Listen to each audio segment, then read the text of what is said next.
I know my purpose. It took me a long time, and much mental pain, but I have found who I am and I have become who I am supposed to be. I am living the life I planned before I came here to this planet, and there must be a lot of wisdom hidden into every step I take, because life as I know it has not always been easy. Unfortunately, most people during childhood were taught the basic values of life, either laden with a religious belief, or the moral values of their society. What has been omitted, however, is the spiritual aspect of life and towards their evolution. In other words, how to spiritually attain what you desire using these essential life values that I learned along this rough journey. Life Value 1: Failures are opportunities and stepping stones. Failure is not to be looked at as failure. It is to be seen as an opportunity. Failures are often stepping stones to propel you into the next phase of life. The universe speaks to us through many methods. If a person opens a business, and after a few years it goes nowhere, and eventually they have to close it. To that person, this failure is just that. However, to the universe, it is a message. I always say that every disappointment is a lesson learned, but disappointments, failures, etc. are actually excellent teachers, because while we may look and accept these things as negatives, the universe sees them as kickstarters to new phases. After my relationship with a wicked baby father, and I was left with my young children to care for alone. I had to close my hair salon because I could not afford to keep it up. Life at that time was daunting to me. I cried every day. But what happened after this was a period of the action of admitting someone into a secret or obscure society or group, typically with a ritual, spiritual process of being born. ATTAIN, class equals glossary link, greater than initiation. I was literally stuck inside of my house for 3 years, living on a diet of spinach water and boiled liver water. During this daunting period, spirits came and taught me all that I am teaching you now. Back then, my community and those who hated me laughed at me. They all gossiped and said that I had fallen. I had lost my shop and my children's father, but this was not a failure. It was a rising. I needed to find my purpose, my true destiny, which was immensely great. You must understand that this is how life works. Before your greatness can become yours, a failure, or disappointment, must come first. Darkness walks before light. Study the lives of all the great men and women of history. What happened just before they achieved greatness? Some had loved ones die, some experienced depression, divorce, failures and rejections, etc. But just after the darkness, joy comes in the morning. We may not like it, but the storm must come before the calm can be realized. Try your best to weather it. It is an opportunity. It can only be a defeat if you accept it as such, which leads me to value. The Yorubas say, nothing can be achieved without the consent of your noun. Ori is a Yoruba concept of one's inner consciousness. Ori literally translates to head in Yoruba. It is also considered to be a divinity, the one that leads and guides you throughout your life. It is possible to come to Earth with either a very strong Ori, head, or a very weak Ori, class equals, glossary link, greater than Ori. Your Ori is your head, your inner consciousness, which many of us do not really understand its function in our lives. The Yorubas even go as far as to call the Ori their creator. I want to explain to you how your own head really is your creator. First, there is a poem by Walter D. Wintle that states, if you think you are beaten, you are. If you think you dare not, you don't. If you'd like to win, but think you can't. It's almost a cinch you won't. If you think you'll lose, you're lost. For out in the world we find success begins with a fellows, well, it's all in the state of mind.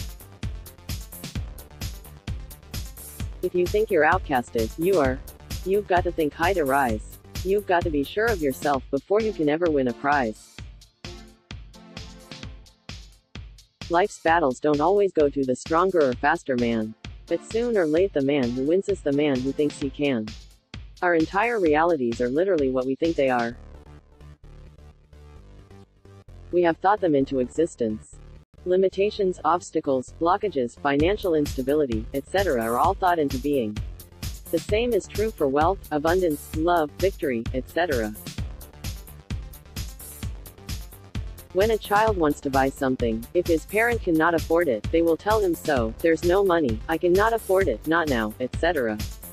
The child will then grow into an adult with a reality of scarcity or limitations. This can manifest into many things: jealousy of others' achievements, believing success is scarce, stagnation, inability to progress, or not having the mindset to progress as they have accepted realities, etc. He will only reach so far because since his childhood, he was taught that there is not enough, and this is a lesson he has subconsciously accepted. He can only escape this once he realizes the state of his mentality and actively reprograms it. In my own experience, all my life I had the mentality of abundance unbeknownst to me. If I were to live anywhere, it must be the best place available. If I were to have anything, it must be the best offered, and I accepted no less. I believed that everything will always be alright, as I can face anything and win. I believe that wherever I am from within the realms of noun, many realms and dimensions within the outer universe, class equals glossary link, greater than time and space, I am crowned. And so, it is my beliefs that life manifested. When I got a new apartment, it was the one I said I wanted, which was almost always the best offered. Wherever I went, crowds would part for me to pass. If I sought help, I always received it. And, unfortunately, I am often treated without pity. The reason for this is because of my beliefs, because I don't believe I am helpless, no one else does. Our heads really are our creator. You can have anything you desire, as long as you believe you can. The Yorubas believe in feeding, offering sacrifice, their heads, so as to allow your creator to guide you well. Along with many things, the feeding will also help to combat some of the negative realities many people have accepted subconsciously, and assist you to make better decisions. Do not wait for anyone to give you what you want. It is only you that can really achieve all your desires, if you wake up to that reality. Let your desires be accompanied by emotion. With emotion, that desire cements itself as belief and faith. Life value 2A. Focus on your needs and desires and bring them to you. The best way to do this is through daily affirmations. Here's how. Step 1. Find a comfortable spot to sit, a spot you will always use, and focus on all that you desire or who or what you aspire to be. What is important here is that you must see it. See all you desire in your mind as a movie with you as the star. One of my mentors, Mr. Pierre, told me this a long time ago. The advice was so matter-of-fact that I did not realize he was actually teaching me. Step 2. Choose an hour that works for you. Works as in not being interrupted by anyone or anything. The best time is usually upon waking in the morning, but you are free to choose your own time. Choose the length of time you will use to focus, arrange it from 10 minutes to however long you are able to manage.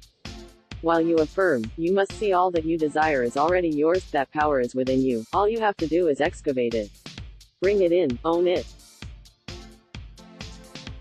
Life value 3. Faith and believe. Image source, Huffington Post. Come for all who are noun, the practice of seeking knowledge and clarity of the past, present, or future through spiritual means.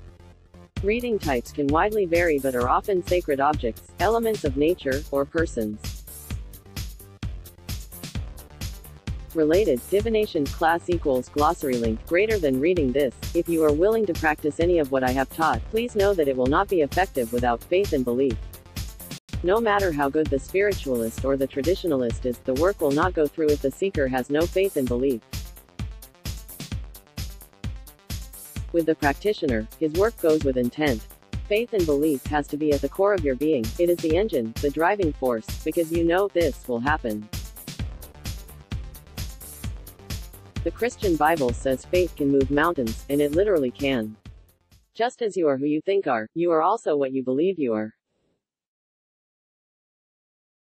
When a spiritual work is done on your behalf, unbeknownst to you, one of the ingredients is your faith, prayers, affirmations, spirituality, getting a job, getting married, being prosperous, etc. are all ineffective without your faith.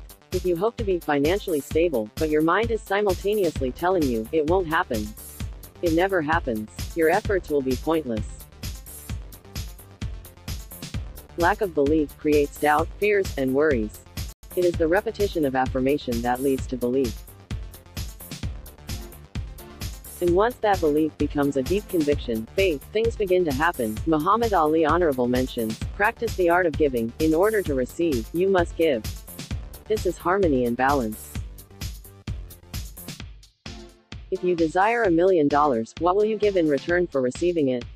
If you are learning anything from this blog, then pass on the knowledge. Life is all about sacrifice. The more you give, the more you shall receive. And lastly, all you have to do is ask. I remember many times when I would sit with my hand at my jaw, after the wicked baby father left. I was a woman with 4 children and no idea where money would come from for me to feed them. I had 2 options, lament or ask. Here I was, newly awake, but had no idea what would happen next. I began my work and it was good. I was accepted by all and they loved me. After a while I changed my number and ran from the work. The burden of people was too much, the work became overwhelming, times became hard. The universe patiently waited for me to come back to myself. I was faced with lament or ask. I asked. I spoke out to the universe that I must see money into my account before the end of this week.